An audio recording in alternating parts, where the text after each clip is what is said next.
आज हम लोग हिंदी पाठ्यक्रम में व्यवहारिक व्याकरण का जो खंड है उस खंड से 16 अंकों का प्रश्न आता है। उसमें से एक भाग है वाच्य। इस वाच्य पर चर्चा करेंगे। वाच्य से 4 अंकों का प्रश्न पूछा जाता है और यह हमारे प्रश्न पत्र में 2 तरह के प्रश्नों को देखने को मिलता है। पहला प्रश्न है कि वाच्य की पहचान और दूसरा प्रश्न है वाच्य परिवर्तन। वाच्य जैसा कि हम देख रहे हैं, अंग्रेजी में इसे वॉइस कहते हैं। वाच्य पढ़ने के पहले हम लोग चलिए पूर्व ज्ञान देखते हैं। जिस शब्द से किसी भी कार्य की करने या होने का बोध हो उसे क्रिया कहते हैं। क्योंकि वाच्य में क्रिया की बहुत महत्वपूर्ण भूमिका होती है, इसलिए हम लोग पूर्व ज्ञान में क्रिया पढ़ते हैं। आप लोगों ने पिछली कक्षा में क्रिया तो पढ़ी ही होगी, इसके अलावा आप लोग कर्ता, कर्म आदि से भी परिचित होंगे। तो पूर्व ज्ञान में जिन 3 बातों पर हमें ध्यान देना है वह है क्रिया, कर्म और कर्ता। इसे हम एक उदाहरण के आधार पर देखेंगे। जैसे हलवाई मिठाई बनाता है। हलवाई मिठाई बनाता है। इसमें हलवाई कर्ता है, मिठाई कर्म है और बनाता है क्रिया है। अब इस वाक्य में जो हलवाई कर्ता है यानी कि डूअर ऑफ द एक्शन है, हम लोग कर्ता को अंग्रेजी में सब्जेक्ट कहते हैं, और मिठाई जो कि कर्म है जिसको अंग्रेजी में हम लोग रिसीवर ऑफ द एक्शन कहते हैं, और बनाता है क्रिया है जो अंग्रेजी में वर्ब कहलाता है। तो वाच्य जानने के पहले हमें कर्ता, कर्म और क्रिया की जानकारी होनी चाहिए। अब हम वाच्य का अर्थ जानते हैं। वाच्य का अर्थ होता है बोलने का विषय। वाच्य का क्या अर्थ होता है? बोलने का विषय। यानी कि क्रिया वाच्य में एक खास संदर्भ में दिखती है, यानी कि क्रिया जो है वो कभी कर्ता, कभी कर्म और कभी भाव पर आश्रित होती है। तो चलिए वाच्य की विधिवत परिभाषा देखते हैं। क्रिया के जिस रूप से यह पता चले कि क्रिया का मुख्य विषय कर्ता है, कर्म है अथवा भाव। क्रिया के जिस रूप से यह पता चले कि क्रिया का मुख्य विषय कर्ता है, कर्म है अथवा भाव, उसे वाच्य कहते हैं। तो वाच्य की क्या परिभाषा हो गई कि क्रिया के जिस रूप से यह पता चले कि क्रिया का मुख्य विषय कर्ता है, कर्म है अथवा भाव, उसे वाच्य कहते हैं। इसको एक उदाहरण के आधार पर हम लोग देख सकते हैं। जैसे सोनिया खेल रही है। जैसे सोनिया खेल रही है, इस वाक्य में खेलने का जो विषय है सोनिया है, अर्थात कर्ता है। इस वाक्य में हम देख रहे हैं कि क्रिया जो है वो आपका कर्ता पर आश्रित है, यानी कि सोनिया स्त्रीलिंग है तो क्रिया भी स्त्रीलिंग है। तो इस वाक्य में आपका क्रिया का मुख्य विषय कर्ता है और इसलिए यहां पर कर्तृवाच्य है। अब आप सोच रहे होंगे, आपके जहन में ये प्रश्न आ रहा होगा, मस्तिष्क में ये प्रश्न आ रहा होगा कि कर्तृ क्या है। तो बच्चों, वाच्य का 2 भेद होता है। पहला कर्तृवाच्य और दूसरा भेद आपका अकर्तृवाच्य। आपने अपनी पाठ्य पुस्तकों में देखा होगा कि वाच्य के 3 भेद दिए जाते हैं। यहां पर मैं वाच्य के 2 भेद बता रहा हूं और फिर उसके नीचे जो अकर्तृ है, जो कर्तृवाच्य और अकर्तृवाच्य। अकर्तृवाच्य के अंतर्गत कर्म और भाव दिया गया है, किंतु बहुत सारी पुस्तकों में स्पष्ट रूप से प्रत्यक्ष रूप से यही लिख दिया जाता है कि वाच्य के 3 भेद है, कर्तृ, कर्म और भाव। किंतु वास्तविकता में आपका वाच्य का 2 भेद है, कर्तृ और अकर्तृ, और अकर्तृ के अंतर्गत कर्म और भाव आता है। तो चलिए हम कर्तृवाच्य की परिभाषा देखते हैं। कर्तृवाच्य, कर्तृवाच्य जो अंग्रेजी का एक्टिव वॉइस है और इसमें कथन के केंद्र में कर्ता होता है। इसके कथन के केंद्र में कर्ता होता है। अतः जिस वाक्य में कर्ता की प्रधानता होती है उसे कर्तृवाच्य कहते हैं। जिस वाक्य में कर्ता की प्रधानता होती है उसे कर्तृवाच्य कहते हैं। जैसे डाकिया डाक लाया, जैसे डाकिया डाक लाया। देखिएगा इस वाक्य में डाकिया डाक लाया, इसमें कर्ता क्या है? डाकिया। सब्जेक्ट क्या है? डाकिया। और डाकिया के आधार पर ही क्रिया है, यानी कि कर्ता के आधार पर क्रिया है। इसलिए डाकिया डाक लाया, और डाकिया की जगह डाकी होता है, यानी कि अगर बहुवचन होता तो वो डाकिया डाक, डाकिए डाक लाए या डाकिया डाक लाए। तो कहने का तात्पर्य यह है कि इस वाक्य में क्रिया जो है वह कर्ता पर आश्रित है। और कर्तृवाच्य की प्रधानता या की विशेषता होती है कि कर्तृवाच्य में कर्ता की प्रधानता होती है और क्रिया कर्ता पर आश्रित होता है। दूसरा वाक्य देखते हैं। शिकारी शिकार करते हैं। शिकारी शिकार करते हैं वाक्य में भी हम देख रहे हैं कि शिकारी शब्द जो है वो कर्ता है, यानी कि सब्जेक्ट है, डूअर ऑफ द एक्शन है, और इसी के आधार पर क्रिया भी आश्रित है। तो शिकारी शिकार करता है, इसमें कर्ता की प्रधानता है, इसलिए यह कर्तृवाच्य है। राजीव सोता है, इसमें राजीव जो कि कर्ता है इसकी प्रधानता है, इसलिए यह भी कर्तृवाच्य है। राजू पत्र लिखता है, इसमें भी राजू शब्द जो है वो कर्ता है और इसमें कर्ता की प्रधानता होने के कारण यह आपका कर्तृवाच्य है। महेश पुस्तक पढ़ता है, इसमें भी महेश जो कि आपका कर्ता है और इस पर क्रिया जो है आश्रित है, तो इसलिए भी ये आपका कर्तृवाच्य है। सुंदर ने मधुर गीत गाए।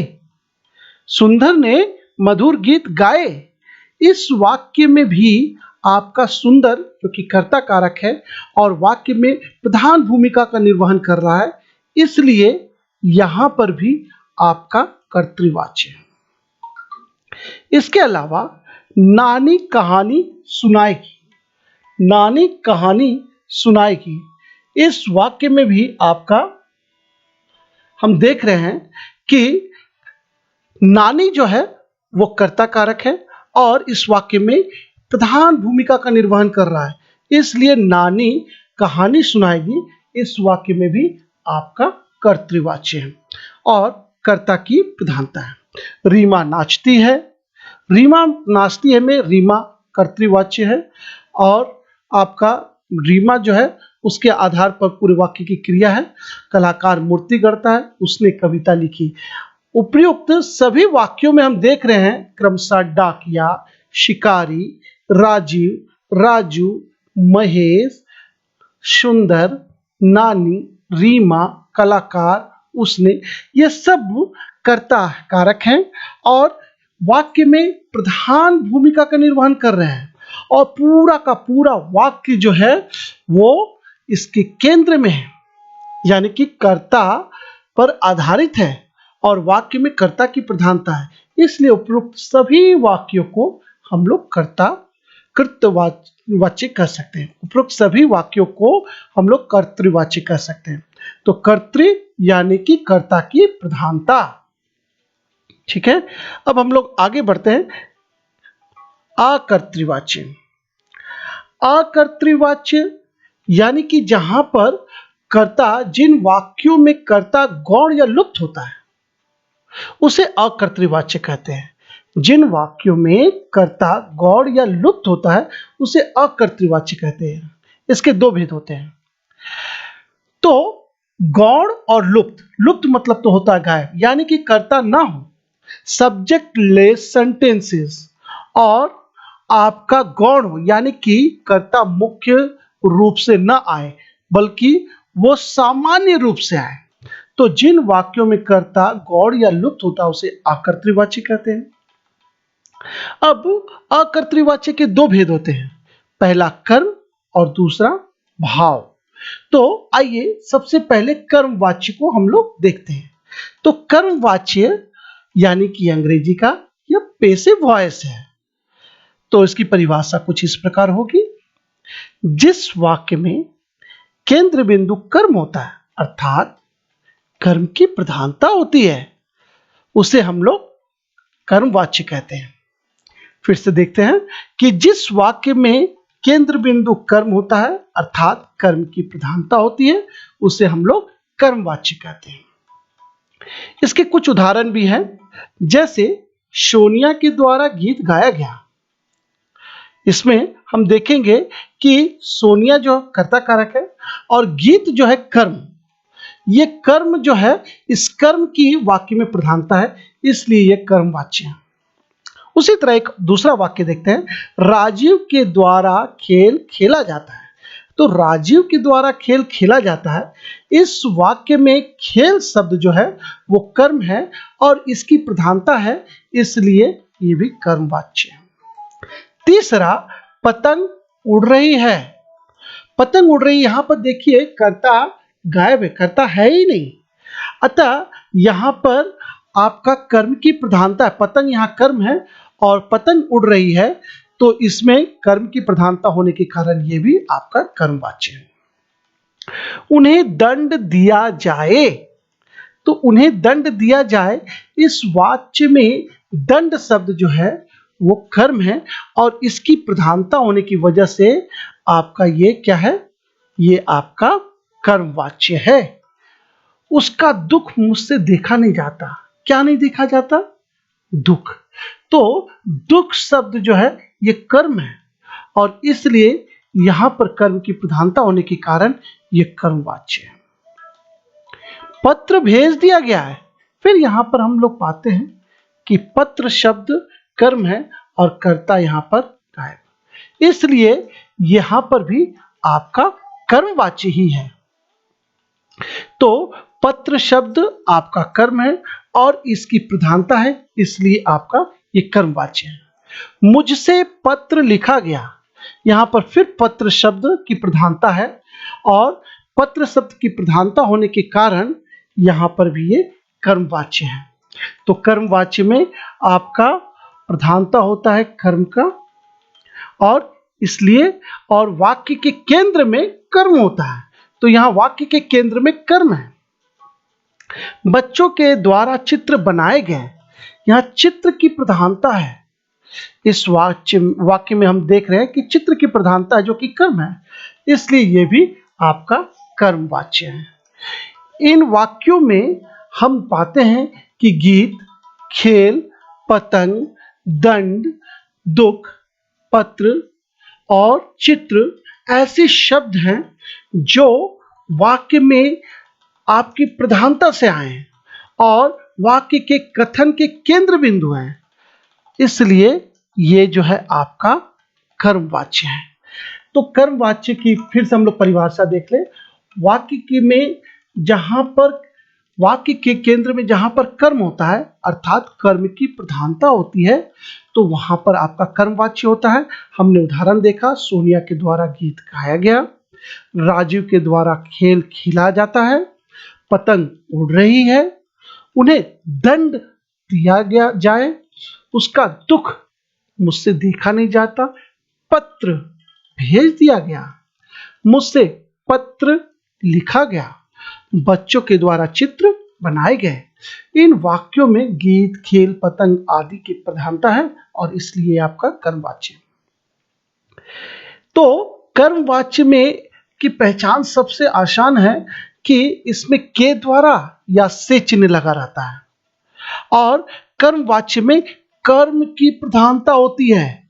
आप कर्म से परिचित होंगे बच्चों कि कर्म जो है वो ऑब्जेक्ट को कहते हैं। अंग्रेजी का ऑब्जेक्ट, हिंदी का कर्म, यानी कि रिसीवर ऑफ द एक्शन, अर्थात कर्म क्रिया का फल जिस पर पड़े वो आपका कर्म है। तो कर्म को वाक्य में पहचानने का बहुत आसान सा तरीका है कि आप सीधे सीधे इस पर प्रश्न कर सकते हैं कि क्या अथवा किसको, क्रिया में क्या अथवा किसको प्रश्न करेंगे तो आपको उत्तर मिलेगा, तो वही कर्म है। एक बार हम लोग जांच करते हैं कि सोनिया के द्वारा गीत गाया गया। सोनिया के द्वारा क्या गाया गया? गीत। सोनिया के द्वारा किसको गाया गया? गीत को गाया गया। राजीव के द्वारा क्या खेला जाता है? खेल खेला जाता है। क्या उड़ रही है? पतंग उड़ रही है। क्या क्या दिया जाए? दंड दिया जाए। तो बच्चों, क्रिया में अगर क्या अथवा किसको प्रश्न करते हैं और जो जवाब मिलता है वो आपका कर्म होता है, और जिस वाक्य में कर्म की प्रधानता हो वो आपका कर्मवाच्य होता है। ऐसा है, आप समझे हैं। अब चलिए तीसरे भेद की ओर चलते हैं, जो कि अकर्तृवाच्य का दूसरा भाग है। यह है आपका भाववाच्य। इसको अंग्रेजी में क्या कहते हैं? Impersonal voice. क्या कहते हैं? Impersonal voice. तो इसकी परिभाषा कुछ इस प्रकार से है कि जिस वाक्य में कर्ता की प्रधानता न हो, फिर से मैं कह रहा हूं कि जिस वाक्य में कर्ता की प्रधानता न हो बल्कि कर्म क्रिया का, बल्कि अकर्मक क्रिया का भाव प्रमुख हो। जिस वाक्य में कर्ता की प्रधानता न हो बल्कि अकर्मक क्रिया का भाव प्रमुख हो उसे भाववाच्य कहते हैं। जो अब अकर्मक क्रिया, अकर्मक क्रिया किसे कहते हैं? अकर्मक क्रिया आपको पता होगा कि ये अंग्रेजी का इंट्रांजिटिव है। ये अंग्रेजी का इंट्रांजिटिव है, यानी कि ऐसी क्रियाएं जिसमें कर्म की अपेक्षा नहीं की जाती, जिसमें कर्म की आवश्यकता नहीं पड़ती है, उसको अकर्मक। देखिए इसके साथ लिखा हुआ ही है अकर्मक, यानी कि इसमें कर्म की अपेक्षा ही नहीं होती है। ऐसी कुछ क्रियाओं के बारे में मैं आपको बताता हूं। ऐसी क्रियाएं चलना, फिरना, दौड़ना, हंसना, मुस्कुराना, रोना, आना, जाना। तो अकर्मक क्रिया, जिस वाक्य में अकर्मक क्रिया की प्रधानता हो वो आपका क्या वाक्य कहलाता है? वो जिस वाक्य में अकर्मक क्रिया का भाव ही प्रमुख हो वो क्या कहलाता है? भाववाच्य कहलाता है। एक बार फिर से देखते हैं कि जिस वाक्य में कर्ता की प्रधानता न होकर अकर्मक क्रिया का भाव ही प्रमुख हो उसे भाववाच्य कहते हैं। कुछ उदाहरण हैं, आइए उदाहरण देखते हैं समझने के लिए। जैसे सोहन से चला नहीं जाता। देखिए बच्चों, इस वाक्य में आप पाएंगे कि क्रिया की ही प्रधानता है, और किस प्रकार की यह क्रिया है? यह अकर्मक क्रिया। तो जिस वाक्य में अकर्मक क्रिया का भाव ही प्रमुख हो वो वाक्य क्या कहलाता है? आपका भाववाच्य। जैसे सोहन से चला नहीं जाता है, तो इस वाक्य में हम पाते हैं कि चलना जो है वो अकर्मक क्रिया है और उसकी प्रधानता होने के कारण ये आपका भाववाच्य है। मुझसे सहा नहीं जाता, मुझसे सहा नहीं जाता, इसमें सहना जो है वो क्रिया अकर्मक है और अकर्मक क्रिया का भाव प्रमुख है, इसलिए ये भी आपका भाववाच्य है। तीसरा वाक्य, हिरन से दौड़ा जाता है। दौड़ा बच्चों ये भी आपका कर्म, ये भी आपका अकर्मक है, अकर्मक क्रिया है। तो यहां अकर्मक क्रिया का भाव ही प्रधान है, इसलिए ये आपका भाववाच्य है। मुझसे उठा नहीं जाता है। यहां पर उठा शब्द जो है यह भी अकर्मक क्रिया का बोध कराता है और वाक्य में इसकी ही प्रधानता है, इसलिए यह भी क्या है? आपका भाववाच्य है। अब चला जाए, अब चला जाए, इस वाक्य में भी हम पाते हैं कि आपका अकर्मक क्रिया का भाव ही प्रमुखता से आया है, इसलिए यह भी आपका क्या है? आपका भाववाच्य। आज घूमने चला जाए, यानी कि यहां पर घूमना क्रिया जो है इसकी प्रधानता है वाक्य में, इसलिए यह भी आपका अकर्मक क्रिया का भाव की प्रधानता होने के कारण भाववाच्य है। रात भर कैसे सोया जाएगा? रात भर कैसे सोया जाएगा, यहां पर हम लोग पाते हैं कि यहां पर भी आपका अकर्मक क्रिया का भाव है, इसलिए यह भी आपका क्या होगा? यह भी आपका भाववाच्य होगा। ये भी आपका क्या होगा? ये भी आपका भाववाच्य होगा। ठीक है, मुझसे तो हंसा भी नहीं जाता है। मुझसे तो हंसा भी नहीं जाता है। यहाँ पर हम पाते हैं कि हंसना जो क्रिया है, इसमें हंसना क्रिया ही वाक्य में प्रमुखता से आया है और यहाँ पर अकर्मक क्रिया का भाव ही प्रमुखता से आने के कारण ये भी आपका भाववाच्य है। तो फिर से एक बार उदाहरणों को देखते हैं। सोहन से चला नहीं जाता, मुझसे सहा नहीं जाता, हिरन से दौड़ा नहीं जाता, मुझसे उठा नहीं जाता, अब चला जाए, आज घूमने चला जाए, रात भर कैसे सोया जाएगा, और मुझसे तो हंसा नहीं जाता। इस तरह के वाक्यों में हम पाते हैं कि आपका अकर्मक क्रिया का भाव जो है वो प्रमुखता से आया है, इसलिए ये आपका किस तरह का वाच्य होगा? ये आपका भाववाच्य होगा। तो इन वाक्यों में चला, सहा, दौड़ा, उठा, घूमने, सोया, हंसा आदि क्रियाएं ही प्रमुखता से आई हैं और अतः ये भाववाच्य के उदाहरण हैं। एक बार पुनरावृत्ति करते हैं। सबसे पहले हम लोगों ने जाना कि वाच्य जो अंग्रेजी का वॉइस है, और ये वाच्य किसे कहते हैं हम लोग? वाच्य क्रिया के जिस रूप से यह पता चले कि क्रिया का मुख्य विषय कर्ता है, कर्म है अथवा भाव, उसे ही वाच्य कहते हैं। फिर हम लोगों ने जाना कि वाच्य के दो प्रकार हैं, पहला कर्तृवाच्य और दूसरा अकर्तृवाच्य। अकर्तृवाच्य के अंतर्गत कर्म और भाव आते हैं। कर्तृवाच्य की परिभाषा देते हुए मैंने कहा था कि इसमें कथन का केंद्र बिंदु जो है वो कर्ता होता है, अतः जिस वाक्य में कर्ता की प्रधानता हो उसे क्या कहते हैं हम लोग? कर्तृवाच्य कहते हैं, है ना। जैसे डाकिया डाक लाया, शिकारी शिकार करता है। दूसरे तरह का वाच्य हमने पढ़ा था अकर्तृ। इसमें मैंने बताया था कि कर्ता गौण या लुप्त होता है, उसे अकर्तृवाच्य कहते हैं। इसके दो भेद होते हैं। मैंने पहला भेद बताया था आपको कि यह कर्मवाच्य है, जिस वाक्य में केंद्र बिंदु कर्म होता है अर्थात कर्म की प्रधानता होती है, उसे हम लोग क्या कहते हैं? कर्मवाच्य कहते हैं। इसका उदाहरण हमने दिया था कि सोनिया के द्वारा गीत गाया गया, तो यहाँ गीत जो है कर्म है और इसकी प्रधानता है, इसलिए ये कर्मवाच्य है। पत्र भेज दिया गया है, इसमें भी पत्र यानी कि कर्म की प्रधानता है, इसलिए ये भी आपका कर्मवाच्य है। और भी ढेरों उदाहरण हैं।